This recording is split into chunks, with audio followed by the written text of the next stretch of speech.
প্রয়াত বলিউড অভিনেতা ও পরিচালক মনোজ কুমার মুম্বাইয়ের কোকিলাবেন ধীরুভাই আম্বানি হাসপাতালে বর্ষিয়ান অভিনেতার মৃত্যু হয়েছে। বয়স ছিল ৮৭ বছর। বার্ধক্যজনিত কারণে দীর্ঘদিন ধরে অসুস্থ ছিলেন তিনি। লিভার সিরোসিসের সমস্যা ছিল, হার্টের অসুখ জটিলতা আরও বাড়িয়ে দিয়েছিল। মূলত দেশপ্রেমমূলক ছবিতে অভিনয়ের জন্য বিশেষ পরিচিতি পেয়েছিলেন মনোজ কুমার। পূরব আর পশ্চিম, ক্রান্তির মতো ছবিতে অভিনয়ের সুবাদে ভারত কুমার নামেও তিনি পরিচিত ছিলেন। ২০১৫ সালে দাদাসাহেব ফালকে সম্মানে ভূষিত মনোজ কুমারের প্রয়াণে দেশের চলচ্চিত্র মহলে শোকের ছায়া। অভিনেতা মনোজ কুমারের প্রয়াণে শোক বার্তা জ্ঞাপন করেছেন প্রধানমন্ত্রী নরেন্দ্র মোদী। এক্স হ্যান্ডেলে লিখেছেন, প্রয়াত অভিনেতা ও চলচ্চিত্র নির্মাতা মনোজ কুমারের প্রয়াণে গভীরভাবে শোকাহত।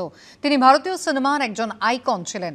মনোজ কুমারের অভিনীত ছবিতে দেশের জন্য যে গভীর অনুভূতি প্রকাশ পেত, তার জন্য স্মরণীয় হয়ে থাকবেন তিনি। তার কাজ ভারতীয় হিসেবে যে গর্ব, তাকে প্রজ্বলিত করেছে। প্রজন্মের পর প্রজন্মকে অনুপ্রেরণা জুগিয়েছেন তিনি। এই দুঃখের সময় তার পরিবার ও গুণমুগ্ধদের সমবেদনা জানাই।